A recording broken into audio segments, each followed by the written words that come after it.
Hi ಎಲ್ಲರಿಗೂ ನಮಸ್ಕಾರ. ಇವತ್ತು ಮನೆಯಲ್ಲೇ ನಾನು ಸ್ಯಾಂಡ್ವಿಚ್ ಮಾಡ್ತಾಯಿದ್ದೀನಿ. ಈಸಿಯಾಗಿ ಹೇಗೆ ಮಾಡೋದು ಅಂತ ನಿಮಗೂ ತಿಳಿಸ್ಕೊಡ್ತೀನಿ. ಮೊದಲು ಇಲ್ಲಿ ಸ್ಯಾಂಡ್ವಿಚ್ ಬೇಕಾಗಿರೋದೆಲ್ಲ ಕಟ್ ಮಾಡ್ಕೊತಾ ಇದ್ದೀನಿ. ಹಾಗೆ 2 ಮೊಟ್ಟೆಗಳನ್ನೂ ಬೇಯಕಟ್ಟಿದ್ದೀನಿ. ಆಪ್ಷನಲ್ಲು ಮೊಟ್ಟೆಗಳು ಬೇಕಾದ್ರೆ ಹಾಕಲ್ಲಿ, ಇಲ್ದಿರೋ ಬೇಡ. ಇಲ್ಲಿ ನಾನು ಸೌತೆಕಾಯಿ, ಟೊಮೆಟೊ ಮತ್ತು ಈರುಳ್ಳಿ, ಕ್ಯಾರೆಟ್ನ ಕಟ್ ಮಾಡ್ಕೊಂಡು ಒಂದು ಬೌಲಾಗಿ ಹಾಕ್ತಾಯಿದ್ದೀನಿ. ಇದಕ್ಕೆ ಮಯೋನೀಸ್ ಬೇಕಲ್ಲ, ಅದಕ್ಕೆ ಇಲ್ಲೇ ಮನೆಯಲ್ಲೇ ರೆಡಿ ಮಾಡ್ಕೊತಾ ಇದ್ದೀನಿ. ಅದಕ್ಕೆ ಗೋಡಂಬಿ, ಸ್ವಲ್ಪ 4 ಬೆಳ್ಳುಳ್ಳಿ ಮತ್ತು ಸ್ವಲ್ಪ ಜೀರಿಗೆ ಮತ್ತು ಪೆಪ್ಪರು, ಸ್ವಲ್ಪ ಉಪ್ಪು ಮತ್ತು ಸ್ವಲ್ಪ ಸಕ್ಕರೆನ ಸೇರ್ಕೊಂಡು ನೀರು ಹಾಕ್ಬಿಟ್ಟು ಗ್ರೈಂಡ್ ಮಾಡ್ಕೊಬೇಕು. ಅದನ್ನು ನಾವು ಅವಾಗ ಬಟ್ಲಿಗೆ ಹಾಕ್ಕೊಂಡಿದ್ದೀರಲ್ಲ ಇದು ತರಕಾರಿ ಎಲ್ಲ ಅದ್ರಿಗೆ ಹಾಕ್ಕೊಂಡು ಸ್ವಲ್ಪ ಚಾಟ್ ಮಸಾಲನ ಹಾಕ್ಕೊಬೇಕು.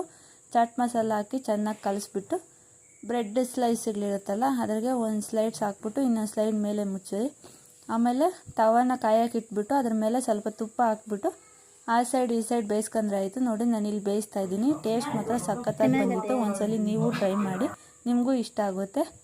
ಅಷ್ಟೇ, ಈ ವಿಡಿಯೋ ಇಲ್ಲಿಗೆ ಎಂಡ್ ಮಾಡ್ತಾಯಿದ್ದೀನಿ. ಬಾಯ್ ಬಾಯ್.